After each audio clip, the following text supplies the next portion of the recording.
The Appropriation Bill 2021 was gazetted on the 6th of October and was presented to the Parliament on the 20th of October. With that being the case, the budget for the year 2021 was presented to Parliament by Prime Minister Mahinda Rajapaksa today in his capacity as the Minister of Finance. The budget was presented in accordance with health protocols, with the Assembly seats being arranged outside the chamber. The Parliament has also agreed to disregard the quorum of minimum 20 members during the budget debate, which runs until mid-December. This is the 75th budget presented in Parliament after independence.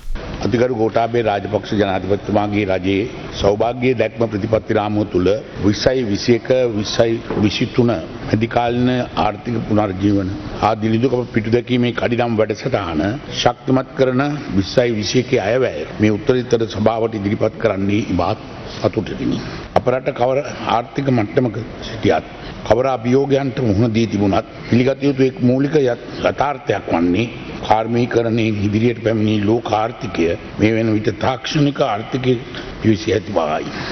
අපි මේ දැකිය යුත්තේ කෘෂිකර්මය කර්මාන්ත සේවා අංශ සංවර්ධනය සඳහා සම්ප්‍රදායික උපාය මාර්ගවලින් ඔබට ගොස් තාක්ෂණික වශයෙන් මෙම ශේෂ්ත්‍ර ඒකාබද්ධ නිෂ්පාදන හා සැපයුම් ක්‍රියාවලියට යොමු කිරීමට ප්‍රමුඛත්වයක් දිය යුතු අවස්ථාවක් ලෙසයි. Minister of Finance Prime Minister Mahinda Rajapaksa revealed that the government's revenue for 2021 has been calculated at 1.961 trillion rupees. With that, the government expenditure remains at 3.525 trillion rupees. This brings the 2021 budget deficit to 1.564 trillion rupees. The Prime Minister also revealed that the government expects to seek foreign or local financing to the tune of 2.9 trillion rupees.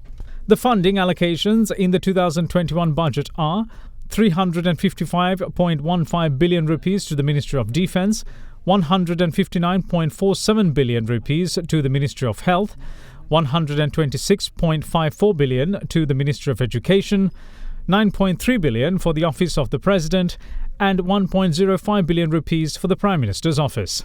In terms of the much anticipated announcement on taxation, there seemed to be not much of a change.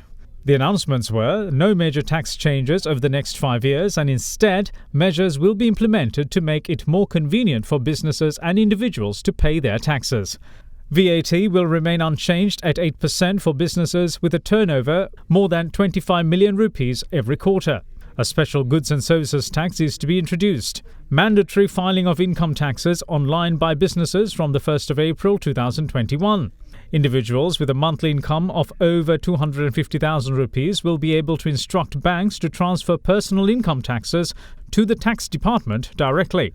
VAT to remain at 8% over the next 5 years. Companies listing on the stock exchange before the 31st of December 2021 to receive 50% off from income tax in the first year after listing, and thereafter pay income tax at 14% for the next 3 years. Removal of capital gains taxes and reduced stamp duty to 0.75% to encourage expatriates to invest in luxury apartments and homes listed on the Real Estate Investment Trust regulated by the SEC.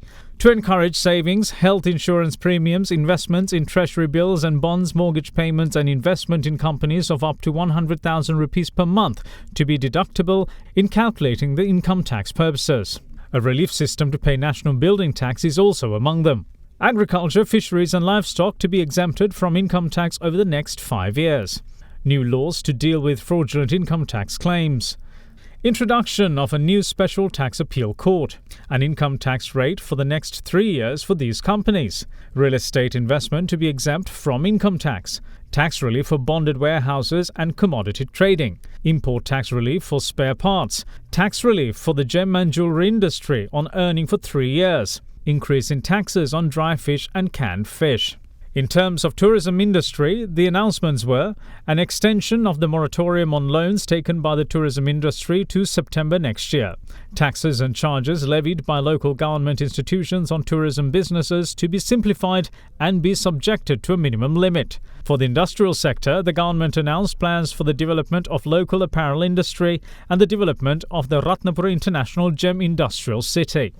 For the IT industry, the government announced the allocation of 10 billion rupees to develop infrastructure to enable startup incubators and plug-and-play facilities at 5 new technology parks in Galle, Batticaloa, Kandy, Kurunegala and Anuradhapura. Further, 8 billion rupees will be allocated to develop Sri Lanka's tech infrastructure and to tighten data protection laws, cybersecurity and IP rights. In addition, companies employing more than 50 employees are to be charged a tax of 0.5% of revenue to fund a COVID unemployment insurance scheme. Meanwhile, young people completing technical skills courses will be able to apply for a 500,000 rupee loan to set up a business repayable over 5 years with a 1-year grace period. For the financial sector, strong new laws are to be put in place for the monitoring of non-bank financial institutions. And a legal framework is to be established for strengthening the financial sector, assist depositors and take action against failed institutions. Meanwhile, 750 million rupees has been allocated for the welfare of disabled armed forces personnel, while a pension scheme will be launched for farmers over 65 years, as well as for the self-employed and for migrant workers. For the agricultural sector, free fertilizer is to be made available in every district. Unutilized lands are to be converted for the development of agriculture at the district secretary level. Milk production is to be increased to meet local demand. National expenditure on milk imports is to be reduced to $55 million by encouraging local milk production. A 500,000 rupee loan will be provided to purchase cows and other dairy farm requirements. Coconut and tamili growing is to be encouraged in neglected paddy fields. Meanwhile, the fisheries industry has been allocated 500 million rupees. Further, in the telecom sector, an initiative for 100% 4G fibre broadband coverage that commences in the Ratnapura district will be expanded island-wide with 15 billion rupees from the TRC's Telecom Development Fund. In addition, 8 billion rupees is to be spent for technology enhancement. Further, 15 billion rupees has been allocated for expanding mobile fixed broadband under the Gamata Sannivedana scheme. Technology-based sectors are to receive state assistance for the next 2 years. Meanwhile, the Health Ministry allocation has increased to 330 billion rupees from 176 billion. The health sector has been allocated 18 billion rupees. In rural development, 5 billion rupees has been provided for the improvement of rural health sector, 20 billion rupees for development of roads in every village, 5 billion rupees for pipe-borne water for 200,000 houses, 20 billion rupees on rural roads and 7 billion on bridges. 3 billion rupees to increase teachers in rural areas, 3 billion for sports development, 10 billion rupees to electrification, 2 billion rupees for home industries and 3 billion rupees for insurance and elephant fencing. Meanwhile, for power generation, the Prime Minister announced that the Lakvijay coal power plant is to be expanded by adding another 300 megawatt coal unit and 2 600 megawatt LNG power plants. 2 more power plants will also be constructed urgently. Concessionary loans are to be provided at 4% interest for residential solar power. Meanwhile, 10,000 transformers are to be set up in rural areas to generate solar power with private investment. Meanwhile, in expressway development, the Central Expressway Kerawalapitiya-Meerigama section, as well as the Kurunagala-Dambulla sections and the Potuhera-Kandy sections expected to be completed by 2024. Further, the Ingiriya-Kahathurua section will be completed as the first phase of the Ruwanpura Expressway and added to the National Expressway system. In addition, the ownership and management of the expressway network is to be vested in the government-controlled company.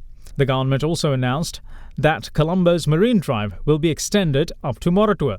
The government will also expand the country's railway network. Measures were announced for the construction industry too, namely simplified approvals, certifications and permits and improved access to raw materials such as sand. Tax exemption on imported inputs for housing. Access up to 90% of outstanding amounts from the banking sector for private sector construction firms facing payment delays from government agencies. Tax exemption for all imported inputs for government infrastructure projects. A 10-year tax break and concessions to import machinery for companies recycling construction waste. The Prime Minister added that steps will also be taken to make loss-making state-owned enterprises self-sustaining, with privatisation not an option. Meanwhile, the retirement age of men and women in private sector has been increased to 60 years. Further, state sector employees are to be allowed to engage in work outside office hours and will be provided with 2-year leave to seek overseas employment. In addition, a daily wage of 1,000 rupees will be made mandatory for plantation workers from January 2021. Further, new laws relating to the financial centre at the Colombo port city will be presented in Parliament in January 2021. A public finance management board is proposed to manage the deficit and improve government revenue, with GDP forecast to grow 5.5% in 2021. Environmentally friendly measures were also announced, namely a ban on the production of polythene and plastics from January 1st, 2021. An accelerated program of expanding forest cover by 15,000 acres. A proposal to strengthen surveillance by the Sri Lanka Air Force to prevent illegal deforestation. Reforestation of identified lands with the assistance of the Sri Lanka Air Force. 3.5 billion rupees for the accelerated forestation program during 2021 to 2023. A proposal to allocate an additional amount of 200 million rupees for identified priority programs such as the prevention of irregular disposal of sewage and regulation of sand mining. What's more, the implementation of Surakimuganga National Environment Conservation Program to conserve water resources in 103 natural river basins in the country used for irrigation, drinking, generation of power, industries, tourism and other needs. The second reading debate of the Budget 2021 will begin tomorrow and will be held until the 21st of November. Accordingly, parliamentary sessions will be held from 9:30 a.m. to 5 p.m. starting tomorrow until the 21st. Secretary-General of Parliament Dhammika Dasanayake says the vote on the second reading will be called on the 21st at 5 p.m. The third reading of the budget, also known as the committee stage, will then take place from the 23rd until the 10th of next month. Lever Ayush. කරාබු නැටි දන්තාලේපය ශක්තිමත් දත් දෙපළකට